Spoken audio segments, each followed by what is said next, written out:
Welcome to Politics Done Right. I am your host, Egberto Willies. This is a progressive program that will take the mystery out of politics. This is the program that will encourage you to make sure government becomes we the people.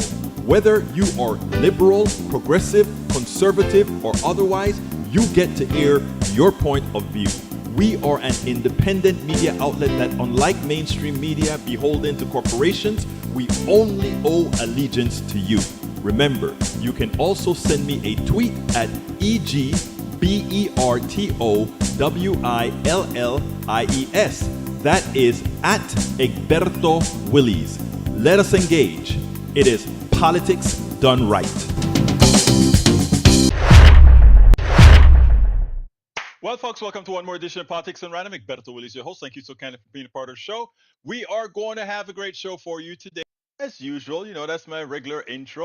Welcome aboard. Patrick Magner is in the house from Houston, Texas. We also have E2247 from everywhere is in the house. Yvette Avery Herod from Atlanta, Georgia is in the house. Bruce Pollard is in the house. Bruce, are you back in town or are you still out there in the Midwest? North Midwest, that is. Michael Rudnin from Brooklyn, New York is in the house. We also have, did I miss anybody up front? Okay, Joe is in the house from LA, California. I hope all's doing good and you're keeping yourself dry away from those landslides, los deslices de la tierra. All right, okay. Let's get started. Michael Rudin says, Egberto, you need to have Greg Pallas on again to discuss voter suppression. This demands an investigation. Greg Pallas, Trump lost, vote suppression won. Here are the numbers. If not for mass purge of voters of color, if not for the mass disqualification of provisional and mail-in ballots, if not for the new mass vigilante challenges in swing states, Harris would have gained at least another 3.565 million votes, topping Trump's official popular vote tally by 1.2 million votes. Trump lost. That is, if all legal voters were allowed to vote, if all legal ballots were counted, Trump would have lost the states of Wisconsin, Michigan, Pennsylvania, and Georgia. Vice President Kamala Harris would have won the presidency with 286 electoral votes. Here are key numbers.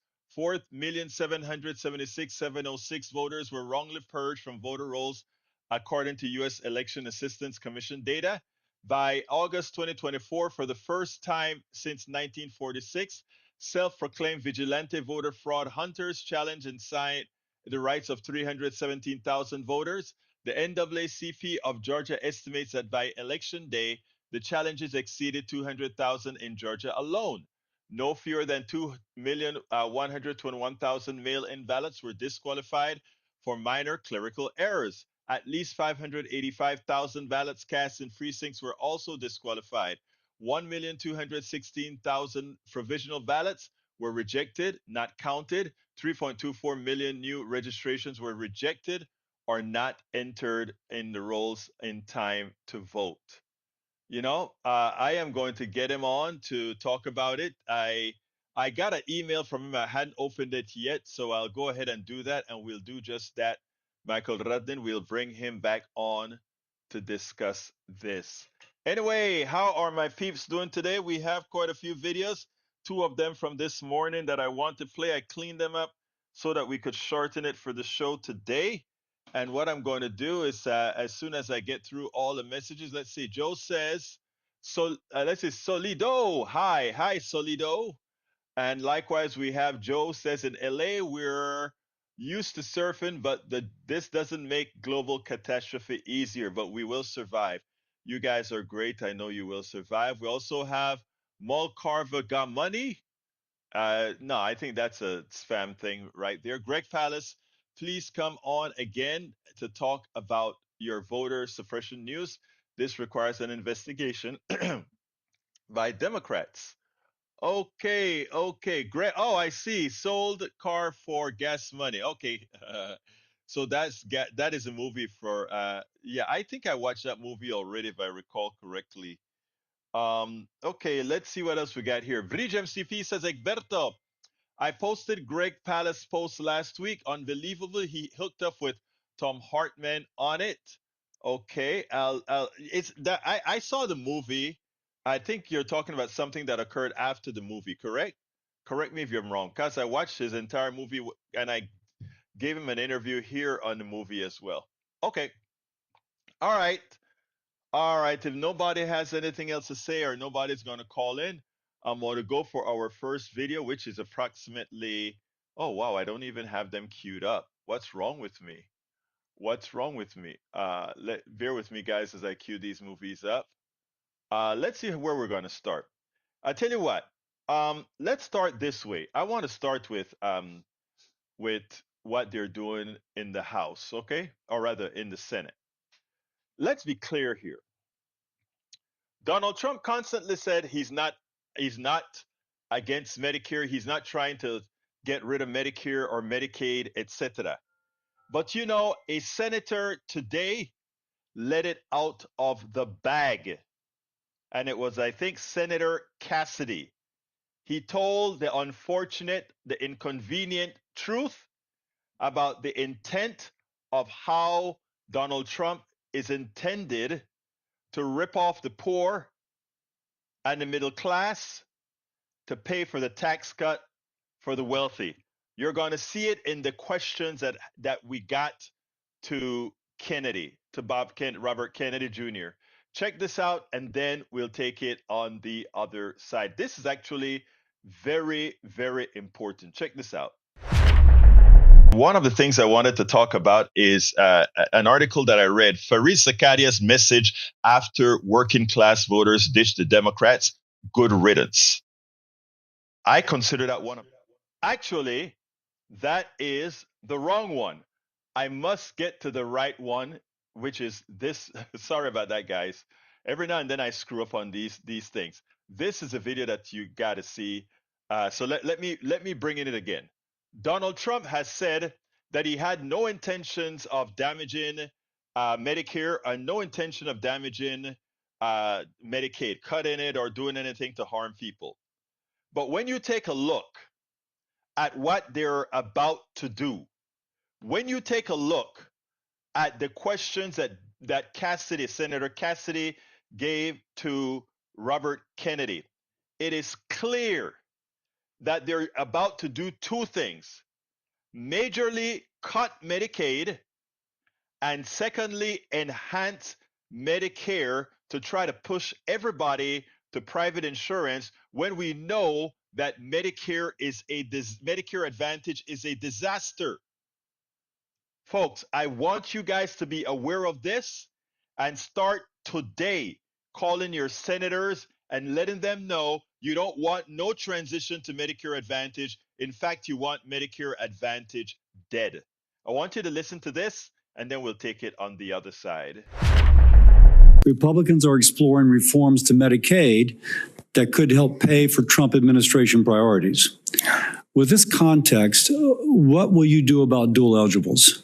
About dual eligibles? Well, dual eligibles are not right now served very well under the system. Those are people who are eligible for both Medicaid and Medicare. I suppose my answer to that is to make sure that the programs are consolidated, that they're integrated, and the care is integrated. I look forward to working with you, Dr. Cassidy, on making sure that we take good care of people who are dual eligible. And how do you propose that we integrate those programs? Does Medicare pay more, Medicare pay less, Medicaid pay more, Medicaid pay less? How do we do that? Well, I'm not exactly sure because I'm not in there. I mean, it is difficult to integrate them because Medicare is under fee-for-service. It's paid for by employer taxes. Medicaid is fully paid for by the federal government, and it's not fee-for-service. So I do not know the answer to that. I look forward to exploring options with you. Republicans, again, are looking at ways to potentially reform Medicaid to help, pay for President Trump's priorities, but to improve outcomes. What thoughts do you have regarding Medicaid reform? Well, Medicaid is not working for Americans, and it's specifically not working for the target population. Most Americans, like myself, I'm on Medicare Advantage, and I'm very happy with it. Most people who are on Medicaid are not happy. The premiums are too high. The deductibles are too high. The networks are narrow. The best doctors will not accept it in the best hospitals. And particularly, Medicaid was originally designed for a target population of the poorest Americans. It's now been dramatically expanded. And the irony of the expansion is that the poorest Americans are now being robbed. Their services have dramatically decreased, even though we've increased the price of Medicare by 60% over the last 4 years.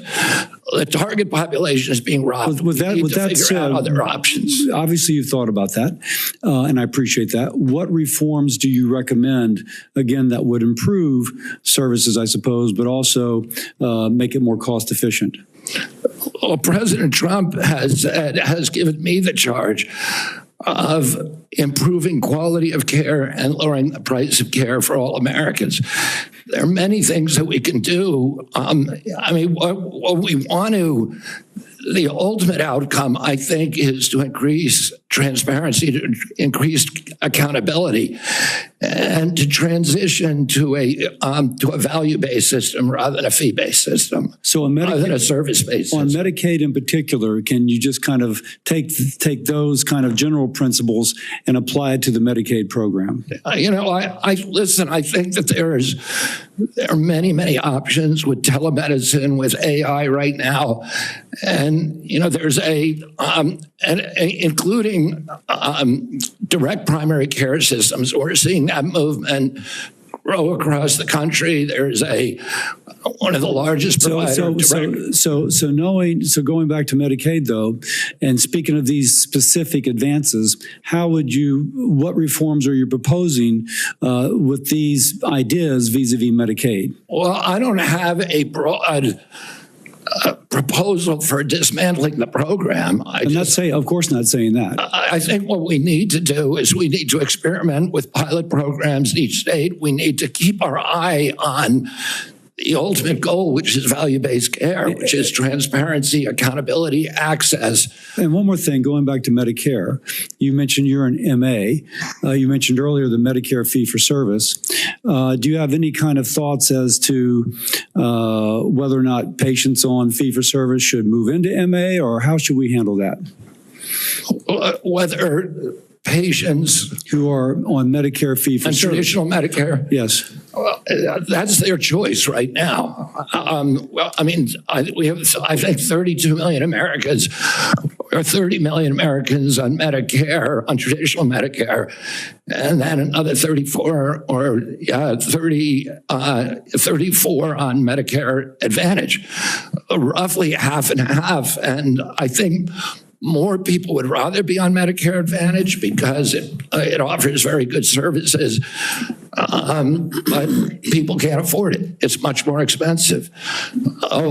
In answer to your first question, there are all kinds of exciting things that we can be doing, including cooperatives, which President Trump has supported, including health savings accounts, which President Trump has supported.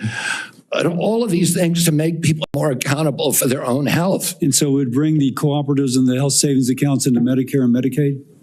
Exactly. We try to increase those, the use of those, and to direct primary care, to continue to transition into a value-based program that is private. Americans don't, by and large, do not like the Affordable Care Act. People are on it. They don't like Medicaid. They like Medicare. And they like private insurance. We need to listen to what they would prefer to be on private insurance. Most Americans, if they can afford to be, will be on private insurance. about what he just said. Most Americans want to be on private insurance. That's false. Most Americans hate private insurance. If you explain to them what Medicare for All would do for them, pretty much what a traditional Medicare with pretty jacked up Medicare would do for them, that's what they love. They love their Medicare. When they get the pains of having to go through the insurance companies and go through all these hoops to get service, they hate it. But Republicans and their sycophants have a way of just saying stuff, and by saying stuff, kind of willing it onto people. And people have a tendency to go back and say, like, well, I guess most Americans want it, so we coalesce. No. What this proves is that, notice what Cassidy was doing there. He was trying to enhance Medicaid, and I try to say that, what are you going to do to Medicaid? Because Donald Trump has other priorities, and to fulfill Donald Trump's priorities, how are you going to steal the money from Medicaid? Because that's about the biggest chunk that we could get stuff from. I mean, he didn't use those words, of course, but that's how he started the questionnaire. But secondly, when he starts to talk about Medicare Advantage, notice that Kennedy is like, oh, yeah, I'm on Medicare Advantage. Of course, you're probably on a primo Medicare Advantage. In fact, you are on Medicare Advantage because you're over 65, and private insurance for over 65 is Medicare Advantage if you want private insurance, right? The government is bailing even the rich people out. So let's be clear here, folks. Let's be very, very clear. The attempt here is to gut Medicare and gut Medicaid. That is the intent of how Donald Trump intends on paying for for his tax cut. And here's the kicker. Remember, they are doing this via what the process called reconciliation. I need to explain this to everybody. Reconciliation means that they don't need a 60 vote majority in the Senate. They don't need to get to cloture. They don't need to they cannot be filibustered. So all they need, they can lose 2 Republican senators or 3 Republican senators and still pass a complete bill that guts Medicare and guts Medicaid. So you have a lot of work to do right now. You have to call Mitch McConnell. You got to call there are about 5 Republicans that are up for election in the next 2 years. You have got to ensure that those guys know that their history if they vote for this. But the other thing you've got to do is you have got to get to all those people in rural areas and let them understand that the rural clinics, a lot of the rural hospitals are being gutted. But those rural clinics, those rural doctors, the only reason you have them is because of Medicaid. A large percentage of people in rural areas are on Medicaid. I repeat, a large percentage of Americans, mostly in red states again, mostly Republicans, they are very dependent on Medicaid. So when you hear they're trying to balance the budget, not balance the budget, you can't do that. When they're trying to move around dollars and use, notice the keywords that Kennedy is using: value base, in savings accounts. Your savings account could never cover something catastrophic. Think about all the keywords that they're using there: savings account, value base. Most Americans want private insurance. Again, if they throw everything to the private sector, the government washes its hands off of it, and the private sector does what it does best to you: screws you. Again, they're coming after your Medicare and your Medicaid. And Cassidy and Kennedy just told you that. Cassidy and Kennedy just told you that. Wake up. Be woke. Wake up. But Joe, when you talk about talk to you so that you don't get into a funk, let me tell you, we don't have time, my dear sisters and brothers. We don't have time to get into a funk. We have a lot of work to do right now. Okay, let me go ahead and read some of your commentary real quickly. Let me start with Paul Fleming, who says, for those who think Trump's effort to dismantle the U.S. government came out of nowhere, here is Rachel Maddow outlining last night's a block thesis on October 1, 2024, ahead of the election. Yep, yep, yep. That is, I think that's the part where she was talking about Project 2025. We also have Lee Beercat says Robert Kennedy is Jr. is pretty jacked and pumped up, meaning healthy. So if more were as healthy, might not we have not have the health issues in America. Actually, that's true. But again, look at all the things that we would have to do to make America healthier. We are the ones who decide to come up with cheap corn, to make cheap corn syrup, to make all these other, to remove, as we remove fat, fill it up with sugar. We did a number on the American people with our food supply. So we have Americans jacked up on that sugar, high fructose corn syrup. We have America jacked up on carbs. We have America jacked up on products that have a whole lot of antibiotics in it, which makes them disease resistant. I mean, it's amazing what we have done. So you're correct, Lee Beercat. If everybody was eating healthy, doing exercises, etc., it would be great. But unlike Japan, we don't have classes that we teach people how to eat right and do things right. Just like we don't teach civics, we don't teach good health, good health way of being. Okay, all right. Bridge MCP says RFK fully vaxxed, kids all vaxxed, exposed for earning millions for conspiracy theories. Exactly.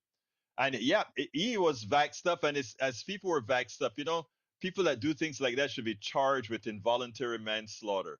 Michael Radnin says most Americans hate private insurance. Egberto beat me to it. Exactly right, my dear Radnin. Let's see what else we got here.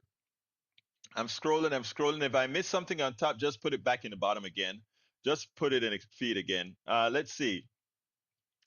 Lee the Bearcat says, so it's okay to eat Big Mac and Diet Cokes and have bad health and expect taxpayers to bail out all. So is it okay for me to pay for the roads that you're going to drive in Timbuktu, Mr. Lee the Bearcat? Come on now.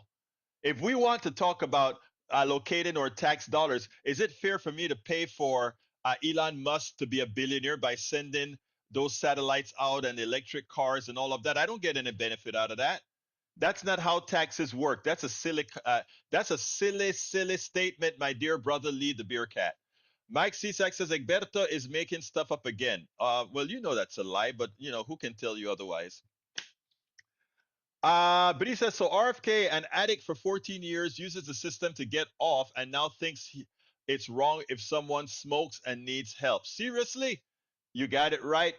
That's how these people are. That's how they think. That's how they think. Tom C says, hey, Eric, this is what a word salad really sounds like. RFK Jr. keeps mixing up Medicare and Medicaid, pushing scam Medicare Advantage over traditional Medicare.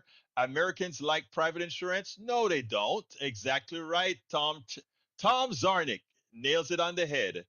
All right, JD on DEI. I'll take a look at that later. What else have we got here? Scrolling down, Trump administration removes online database of January 6 cases. He is trying to erase history. Again, you know what? It's history when it's his story, right? Let's see. Continue. New York Times article. Let's see. Politics and measles RFK. Yeah, we heard that story as well. All right. Let's see. Have shut up. Let's see what else. 10/10 people have seen their health insurance premiums have shot up 200% with huge increases in their deductible. That's true. Has nothing to do with Obamacare. It has everything to do with the private sector. But again, you guys continue to allow yourself to be snowed. Michael Runner says a public option could strengthen incentives for private insurers to compete on value and cost. A new public option could offer consumers an additional plan choice, particularly in the marketplace areas served by a single insurance. A private, a public option plan will actually, you know how the derivative goes down? It will eventually turn into single payer, which is what we want.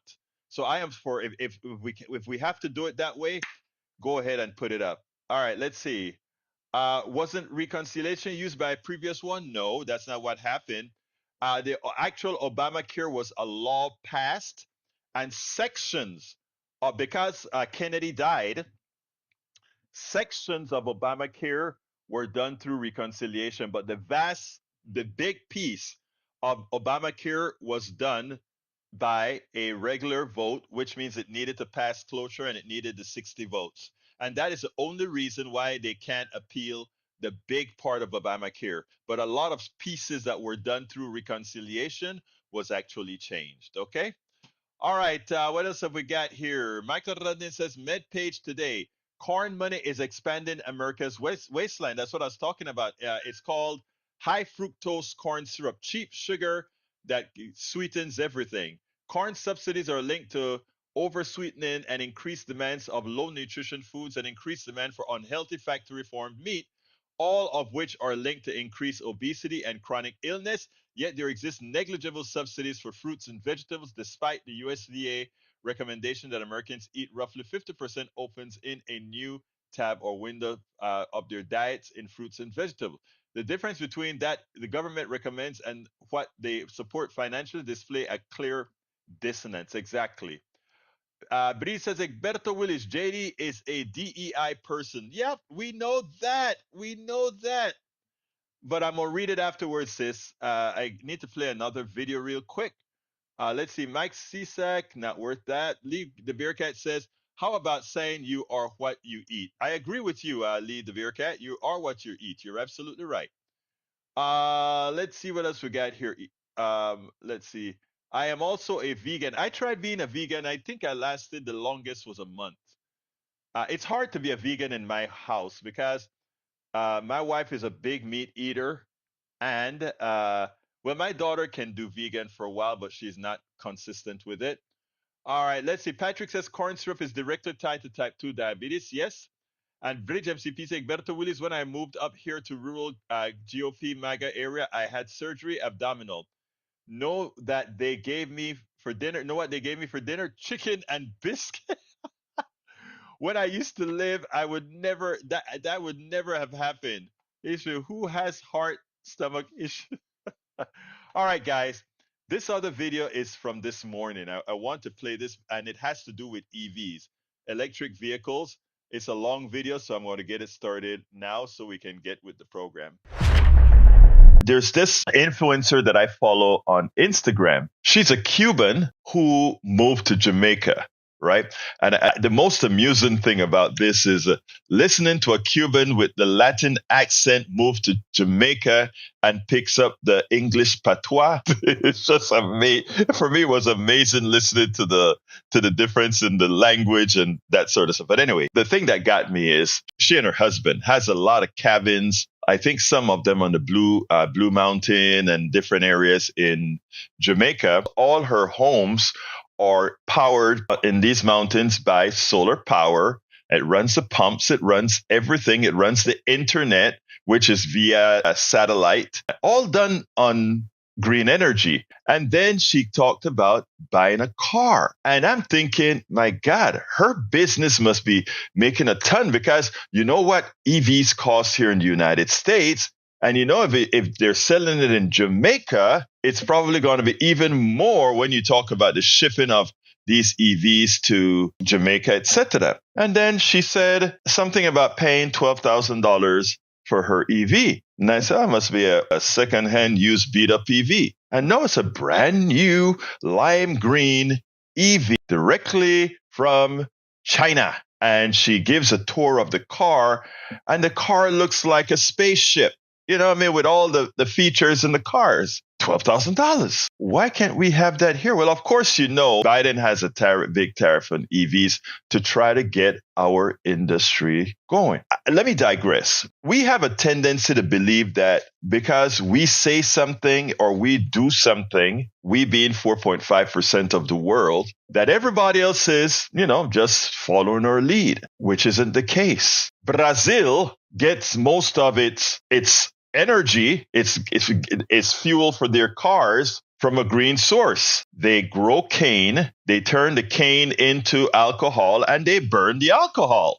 So they have a cycle that then, that cane pulls out carbon out of the air. And after it pulls the carbon out of the air and it's fermented and turned into alcohol, and that alcohol goes into the car and it's burned, it throws the carbon dioxide back into the air. They grow more cane. The cane takes the carbon dioxide out of the air. It's a form of solar power. People say, how can that be solar power? Well, because photosynthesis depends on the sun, and photosynthesis is how the cane pulls the carbon out of the air and turns it into alcohol, ultimately with the process, and then throws it back into the car and burns. You get the cycle. It's a cycle that says we burn the alcohol, we take it back out with the cane. We burn the alcohol, we take it out with the cane. China now has become a big battery manufacturer, right? And with their alliances with several countries in Africa. Look, I'm not saying that China is some saint at all. China is just another country looking out for whom? China. America is a country looking out for whom? America. Okay, and there's nothing wrong with that. Nothing wrong with that. But there's something wrong with how we do things. I interviewed Richard Wolff, and he's talking about America being in end state capitalism. We know capitalism is not sustainable. The mathematics of capitalism says it's not sustainable. You won't learn that in business school, business folks. And anybody who wants to discuss that in detail, please feel free to give us a call at 713-526-5738. But we are in end state capitalism. We finally reached the extractive limits or the exploitative limits that we have on Americans. And it's costing us a lot. You remember when folks say the reason why we should support these guys making billions and these people making millions, that I always talk about parasites not working or not doing anything. They say the reason we should support that income inequality, that wealth disparity, is because somehow these wealthy people are a cut above and create innovation. That is a lie that we've been told, that you need these excessive profits to have innovation. And I've always dispelled that lie by saying Elon Musk is the one making the money, but his engineers are the ones who are innovative. And what is it that Elon Musk wants the most? Those lead says Elon Musk is going to bring in all these engineers that will work for less. And plus his engineers over here are not millionaires, but they're the ones who create his EV. They're the ones who create his spaceship. They're the ones who create his satellites that communicate across Starlinks. They are the ones who do the work, and none of them are millionaires, right? But they are the ones who actually do the innovation. But he's the one who's worth $400 billion. And the lie we are told that, first of all, that capitalism is the efficient allocation of resources based on supply and demand. It's a lie. It's a lie. When the prices of oil got too low, what did the oil companies do? They went to Saudi Arabia and they say, hey, guys, let's create an imaginary shortage. Cut supply by 2 million barrels of oil a day so that the price would go up. This theory that we have here actually has proven a failure, and it has held us back. By having these import taxes on EVs, Biden also was trying to say, you know what? Come on, electric industry. Come on, electric industry. Come, catch up. China is cleaning your clock. Catch up. We're giving you these, we're keeping these Chinese cars out of the American market so that you can catch up. And you know what? Did they do that? No. Elon Musk is still selling a piece of crap of a truck that he claimed was indestructible, that when he did the test, the glass broke, for $80-something thousand dollars to $90,000. Relative to what they sell in China at much better quality, they sell that for under $30,000. The theory, again, as I mentioned, was that somehow creating these multimillionaires are going to create good stuff. What we've done by allowing these parasites, these billionaires, these multimillionaires to extract the money is, instead of investing that into material, instead of investing that into innovation, instead of investing that into all the areas that would bring up our products, we've simply stolen that money, your labor, your excess labor, and passed it on to the few, the corporate heads, the executives, etc. And we're paying the price for it. Now, China has, and you know what? The other thing that we do, when I talk about keeping us uninformed, that is a major, major thing why they get away with it, because we are uninformed. We don't know we don't know what Shanghai looks like, what Beijing looks like, what Xi'an looks like. These are, we have a lot of big cities. China has scores, dozens, hundreds of big cities that are high tech, bullet trains, big bridges. I mean, infrastructure. And by the way, the last time I went to China was in the 90s. And I remember when I got into Hong Kong, got into Xi'an, and it was like, dang, I would have never thought that we don't see this in America. We don't see how these countries are moving forward in America. I have a friend that just got back from South Africa. And by the way, I'm talking BRICS countries now. Check this out. Brazil, Russia, India, China, South Africa. A friend just got back from BRICS, and she was, my God, have you ever been to Johannesburg and see what that city is like? And, again, but in our insular way of being, we centralize ourselves around all that our plutocrats tell us. And they don't tell us all the things that are slipping by us as the world goes on. And they suffice it to say, well, everybody wants to come to America. Yeah. The plutocrats and the, folks in South America, etc. Yeah, they're coming out here, but they don't tell you what's happening in BRICS. I want to ask you, how many Brazilians do you see flocking to the United States? How many South Africans do you see flocking to the United States? How many Russians, as bad as things are in Russia right now, flocking to the United States? I'm naming BRICS countries now. And Dr. Wolf, in the last interview that we did last week, actually, he told me something that kind of shocked me. And he said, remember what Biden talked about Russia and war and how the war is going to bring down Russia? He says, Egberto, I want you to remember something. You remember the Depression?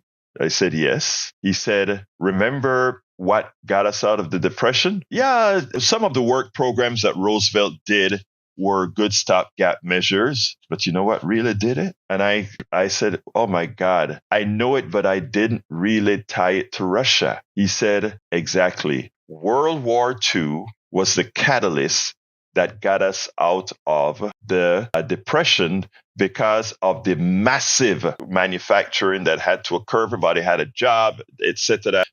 And we all know that economics is determined based on the circulation of money. And man, did we have money circulated. And he said, and guess what's happening in Russia right now? And he said, has Russia caved yet? I kind of wondered how this war could last that long. And he said, come on. Russia is a country that occupies several time zones with a lot of natural resources. Why would they? I mean, they could stay in a state of war forever. They could outlast us in a state of war forever, And have you been to Moscow lately and see the style of living in Moscow lately? And then I kind of sat back and I'm like, my God, we continue to just buy what our mainstream media tells us. We have to stop it. We have to be real Americans for Americans, and start looking out for Americans. You know who's looking out for Chinese? The country of China. China, they're doing what's right for their people. South Africa is doing what's right for its people. Brazil is doing what's right for its people. America is doing what's right for its oligarchy. It is something that is so hard to fathom. It is something that is so hard to fathom. And the reason I started with the EV is because we have Trump that comes in and he's talking about just wiping out green technology, getting free windmills. Texas produces 30-something% of its energy. This red state that loves to talk about, we are red and this and that, 30-something% of its energy is wind powered. Think about that. Oil state, the state that produces more oil than any other state. We are top notch in wind power. Wind power saved us during the last freeze. Okay. It was the gas generators that went out and our governor lied and came up and talked, the windmills froze. No. The gas lines that were not weathered froze. Did you know how much solar power we're getting? There's so much that we don't tell our people, and our mainstream media is derelict in its duty to not let our brothers and sisters in America see what other countries are doing. That's putting them way ahead on the trajectory to be way ahead of us. And we continue to keep our people willfully ignorant. Why? So that we get a few billionaires and and all these folks that are protecting these billionaires and multi-millionaire, they have the false and gullible and childish belief that the reason they want to protect those guys is that someday they are going to be like those guys. We need to wake up, and we need to wake up quickly, because right now, with the election that is over and the proposals that Donald Trump is putting to fruition, what he's doing is putting us decades behind these countries. And when we talk about the other thing I learned from Dr. Richard Wolff recently, was that BRICS, its GDP far exceeds the GDP of G7. Put that in our pipes and let's smoke it, brothers and sisters. There's a lot of world around us, and we better start realizing it. And we better realize what our economic structure that enriches a few is doing to all of us and is doing to us as a country. And you know who knows the truth? Those same plutocrats. They know the truth, and they're keeping us uninformed. Absolutely so. Absolutely so. Hey, I want to call out Paul Fleming for this. Paul Fleming has something that he put up there that I want everybody to see. Simple. He says, first of all, I want to say Alice Dreams. She gifted five memberships. Thank you, my dear, beautiful Alice Dreams. You are an angel, and we love you for what you do. Thank you so kindly. And for those who accepted the membership, go ahead and send. I have to get your email addresses so that you can read the particular books online at my website. You won't read it at Substack.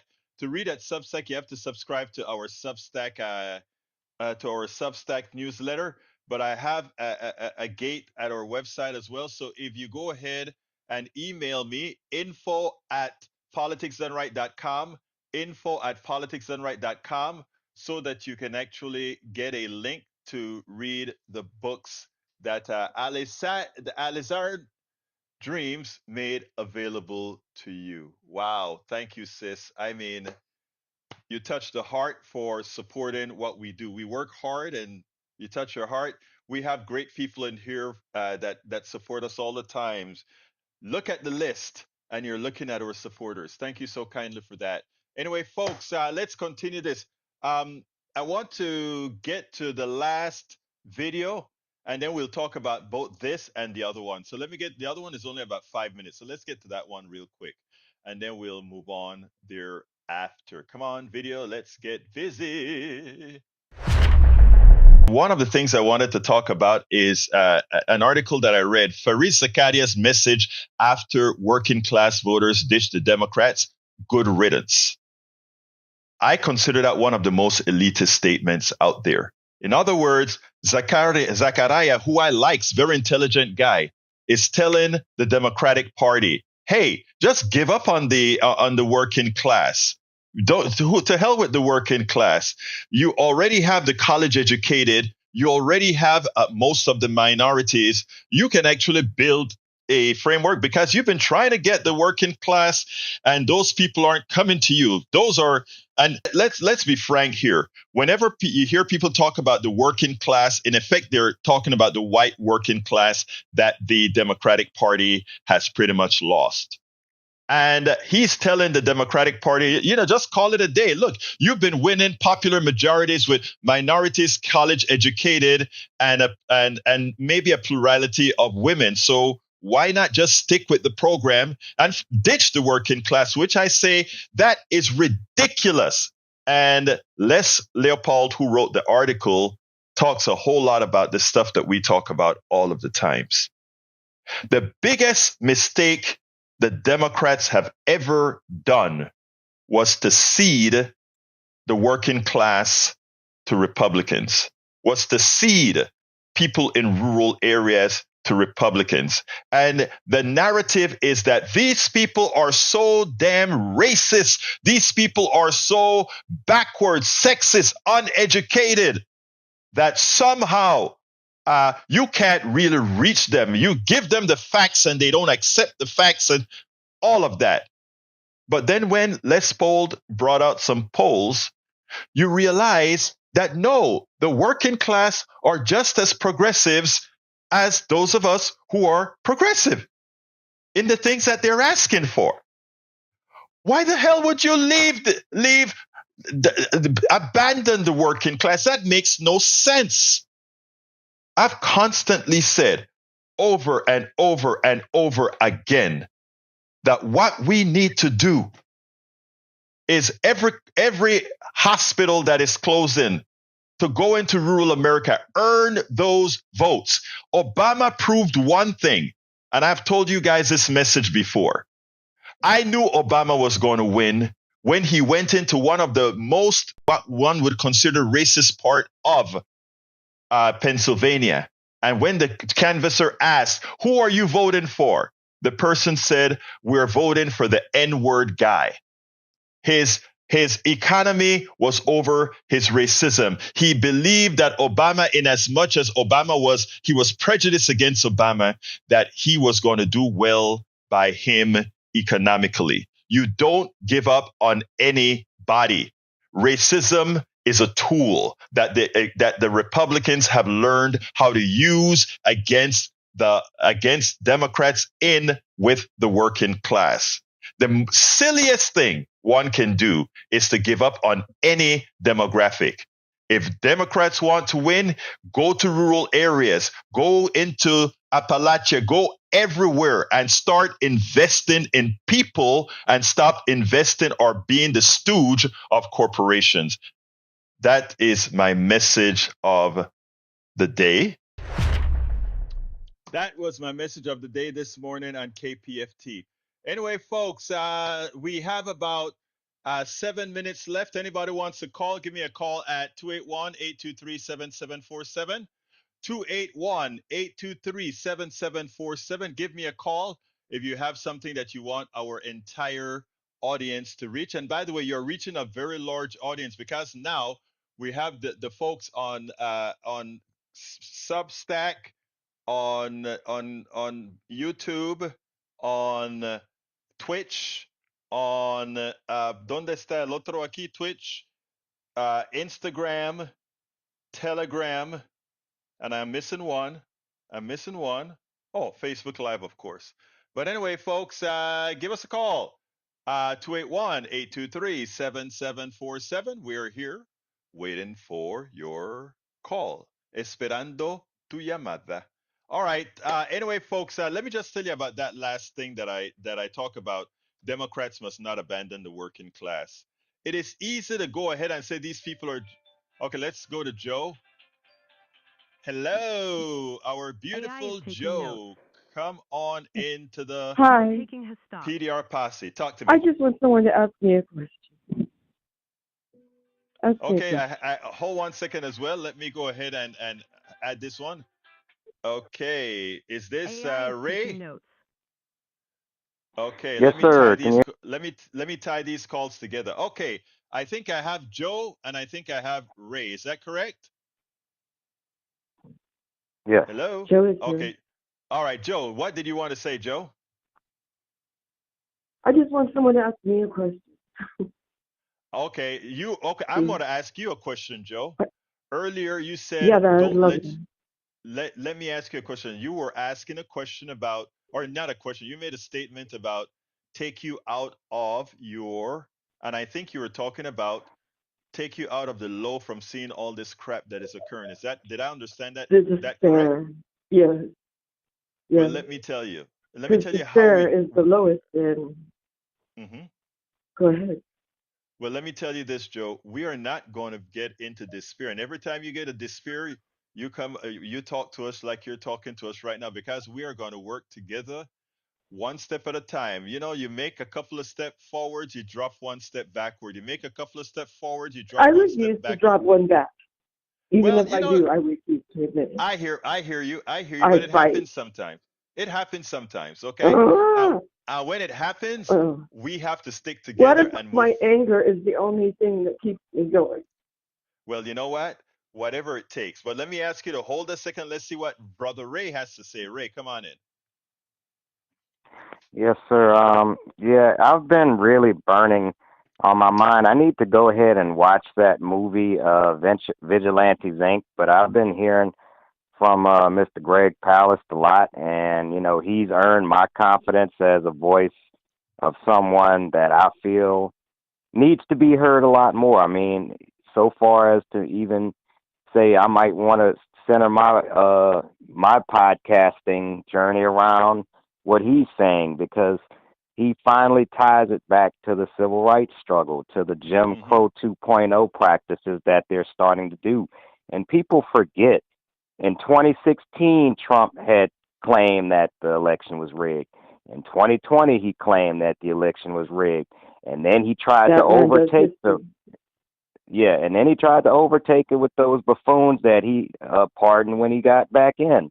And I just feel like he did such a good job of making the Democrats play defense to his election rigging allegations that when him and his Republican cohorts went ahead behind the scenes and started doing all this shady stuff to make it so that these votes wouldn't count come this election cycle, nobody batted an eye because nobody on the Democratic side wants to be accused of being a sore loser, even though they have legitimate evidence that the votes were definitely tampered with. There's even a video of Donald Trump saying, Elon Musk with those computers, those wonderful computers. That sounds a little suspect to me, but I have Let me no tell you, proof of I what had he did. somebody on my morning show say that. And what I made sure to tell them is that one of the things we are not going to do is, I mean, you may be, look, I think there's a good possibility that there was a lot of hanky panky and what I think Greg Palast has shown is that the voter suppression actually worked. My question to all of you, you included Joe and everybody else, right? And it goes like this: where the hell were the Democrats doing their thing? We were just complaining. We weren't letting They were things happen. stuck in a pleather pocketbook in the back of their pants, There thinking you that was go. decorum. There, Joe, you hit it. And not only that, we were investing in giving monies to the elitist consultants in DC and LA and these places, and the folks that are doing the work. I don't know if how much you know about Ray, but Ray works for some organizations here that get out the vote. Imagine if Ray's organization had much more money to work with, they could have brought all these counties, these marginally uh, purple counties in Texas right out to make Texas a more competitive state. But we didn't. And this occurred right around the country. So the question is, where were the Democrats? I got a call from a good friend last night, and he's like, Egberto, where are we? And I looked at him and I said, he said, what about the Democrats? What are we doing? I'm like, look, at this point in time, I'm saying to hell with the Democrats. And I don't mean that as like I'm not voting Democratic. I mean, I am not waiting for leadership from the Democrats. I'm waiting for leadership from Joe and Ray and Alizarin Dreams and Patrick Magner and Bridge MCP and Michael Rudnin. You guys are the leaders. You hear me? You guys are Can you? the leaders. And what is going to I happen? used to Bree work says, for start Blaise calling it what Fontaine. it I need to is. Blaise Fontaine to give me a call. Yes, yes. Bree says, start calling it what it is. MAGA is the new KKK. You're absolutely right about that. You're absolutely right about that. But yeah, look, we're close to I the end of the agree, program. Yes, I agree. 150%. Yes. Okay, so let me ask. Hey, Joe, I got to get out of We here. are Give me, here. We are Joe, give white me, women. We are right. here. We're pissed off. Stop There you not go. talking to us. I That's your am 10 not seconds. voting like white women do. Obvious. I'm done. Okay, that's your 10 seconds, Joe. Let me get 10 seconds out of Peace and love. Ray, and then we're getting out of here. Ray. Yeah, well, it's my mission to make that known that we're not going to let this old civil rights Jim Crow 2.0 take over again. Thank you, my brothers and sisters, and thank you for calling. Let me tell you something. Y'all may not realize this, but the interaction with y'all, I work a lot of hours. I mean, a lot of hours. But believe it or not, all you guys give me strength because it's not a unidirectional thing. We're doing something positive to move on. So love you all and thank you all. I'll talk to you guys Awesome. later. Let me close down the show. All right, guys. Look, folks, first of all, thank you, callers. Thank you, listeners. Love you all from the depths of the heart. Now, before I go, though, I got to do my ask, man. And whoops, I don't have it up. Egberto, ¿qué es lo que te pasa? Pues tiene que tener esa cosa lista. All right, there we go.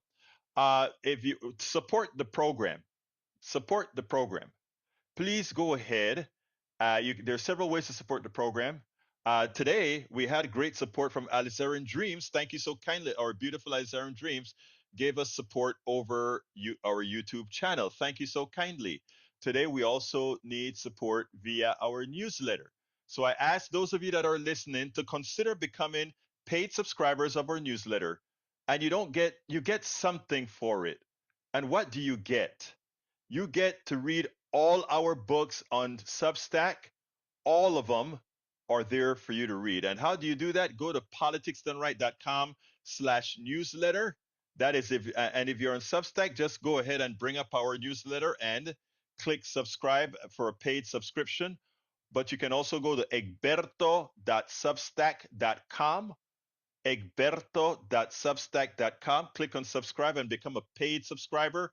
You will get access to all my books that are currently written and all my subsequent books you will have access to as well. We cannot do this without your support. Anyway, folks, thank you everybody that's been here today. Tom C says, resist, resist, resist. Bridge MCP says, resist. And Egberto, don't forget to get the RFK Warren tape and fix it up for us tomorrow. Sister, as soon as I get off, I'm going to go hunt it down and I am going to do it. Your wish is my command.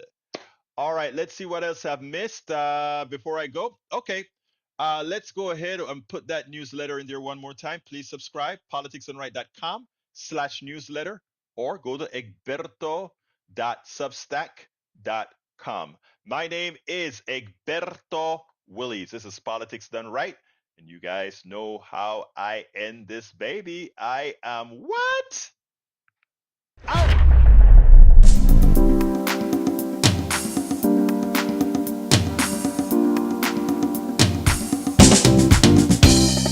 Welcome to Politics Done Right. I am your host, Egberto Willies. This is a progressive program that will take the mystery out of politics. This is the program that will encourage you to make sure government becomes we the people. Whether you are liberal, progressive, conservative, or otherwise, you get to air your point of view. We are an independent media outlet that, unlike mainstream media beholden to corporations, we only owe allegiance to you. Remember, you can also send me a tweet at EGBERTOWILLIES. That is at Egberto Willies. Let us engage. It is politics done right.